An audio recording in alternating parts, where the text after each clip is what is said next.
Hey, what's up, everybody? So, I'm sitting here making some cable baiters, and I figured I keep doing little stories. Might as well do a video on how I actually make them. So, I start with some stainless steel safety wire that is 0.041 inch, and essentially what I do is I measure this out so it's about 10 inches. You've got the tape measure preset here for 11 inches. And essentially what I would do, normally I have this pulled out a lot farther, but since I'm only doing one, I don't need it that far. Come down here to the 10-inch mark where I need it cut. Take my wire cutters and come in here and cut that off. Put the safety wire away. My next step is I will take it and start to bend it in half. Find my two ends like so. Get them as close as you can to each other, and I will grab it with my pliers like this on the end.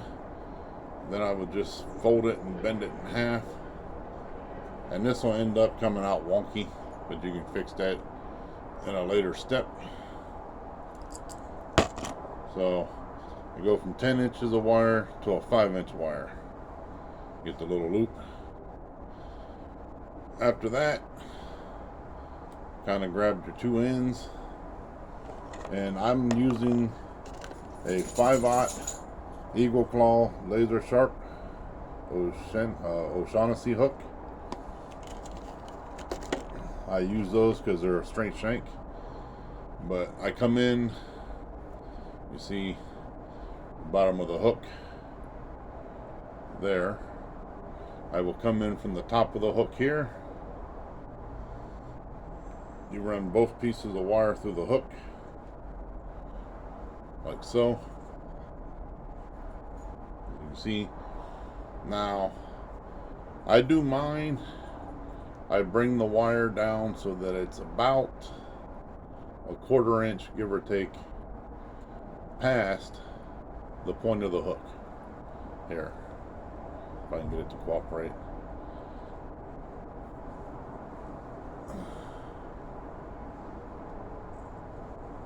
So you see I bring it down about a 1/4 inch or so past the hook.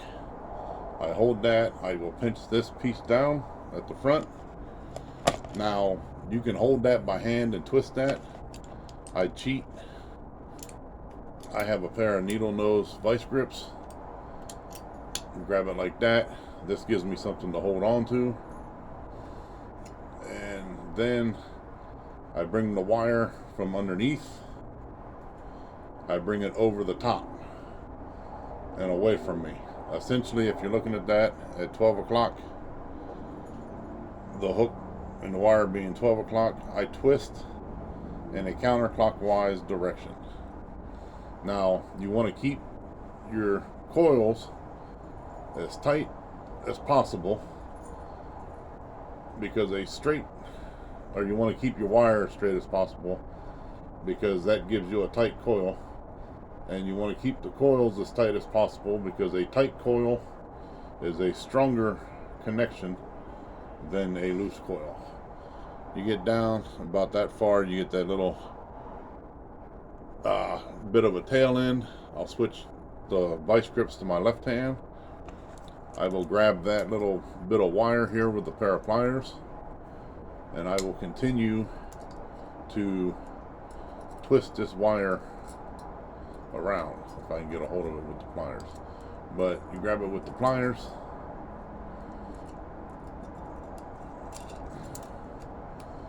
finish twisting it around this way,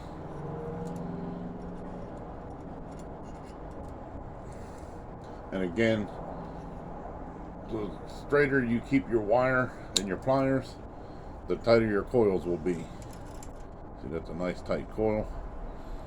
But just finish wrapping this around. Give it a twist to lock the ends down. Now, there are various ways to do this, various different wire tools you can use to do this with. I do it by hand. You do have to be careful because the ends of your wire where you cut it have come to a point where it's cut and it can stick you, and the point of your hook can also stick you. Now, once I get my coil done, what I like to do is I'll come back with my pliers at the top of this coil. I will grab it, squeeze it tight, and I will twist the whole length down the hook shaft, or down the length of this coil on the hook shank. That serves the purpose of anything that's loose from where I was twisting it on there with my hand, locks it down tight, and it gives it a nice tight twist. And then, just to make sure the ends of my hook wire are down, I come back with my needle nose pliers where I can grab that a lot better and twist that so it's flat. Now, at this stage of the game, if I'm doing a bunch of these ahead of time, I'll do it like this and I'll just throw it in a pile. This is 52, and these are the 51 that I've done ahead of time.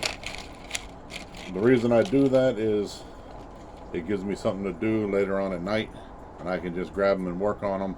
Or if I'm out in the field, the first two steps, cutting your wire and twisting it on your hook shank, they're easy to drop. You can drop your hook, drop the wire, drop whatever. And if you're in a boat, you're at the mercy of the swells in the open ocean. So I do that ahead of time because anybody that makes these will tell you it's easier to do this on dry land and in the comfort of your home or your shop. So, but at this stage of the game, I don't need the vice grips anymore. Put them down. I will come up here at that big loop. I will grab it with my pliers and I will pinch it down, because the cable baiter will actually run through the skin of the fish up along the spine or the bone, the backbone, under the gills and out the mouth. So you want this to be as small as possible to get it in easier. So now your wire looks like this. At this point in time, I will grab the end with my needle nose pliers, and I will come just behind my needle nose with a second pair of pliers, and I will twist my eye in for the connection when you're hooking it to your split shot or tying it straight to the line. I don't know if you can see that, the little eye loop right there. I know several people that's the last thing they do, but I like to do it ahead of time. Then I come over here, I got these fancy crescent wrench. It works kind of like the vice grips I just had. And the reason I use these on this step is because the jaws are smooth, whereas the jaws on my needle nose vice grips are rigid. And I just put this in here like so, grab the shank, then I can come down. You hear that lock? That locks it down just like a pair of vice grips. At this point in time, I will come back over here behind that eye I just twisted in, so you see. Then I will twist. You hold it like this. I will twist, and that's about 7 or 8, give or take. You see the wire is nice and tight. You got a nice tight twist. You'll also see right here there's a little bit of a gap. That gap is where the nail will go through when you push it through the bottom of the fish head. You push it just just in front of the gills and out through the top of the head, and then you wrap the rubber band around it to hold the gill shut. But I'm not making the nails, I'm just showing you how to do this. The nails maybe I'll do in a separate thing. But from here, I can remove my fancy crescent wrench, and I will straighten this out a little bit. You see my eye is very wonky right there at the top. So what I will do is I will grab this and I will bend that so that it's more straight up and down.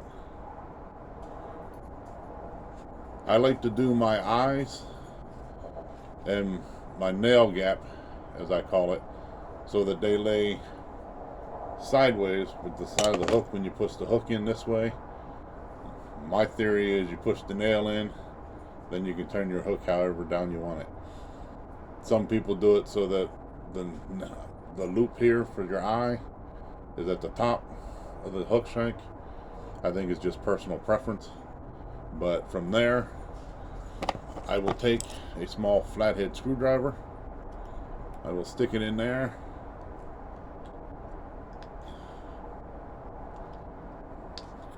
And essentially, I will open that gap a little bit more.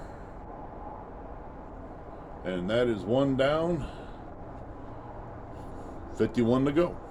And that is how you make the MacRae Tackle Company cable baiters. I do these in a barbed version. As you can see the barb on there. Maybe. There it is. I also do these in a barbless version, where I use my 1x30 grinder and I'll grind the barb off, and then it's just the same process. So hope you enjoyed that. Hope you learned something new. Thanks for watching. Peace. See you all on the next one.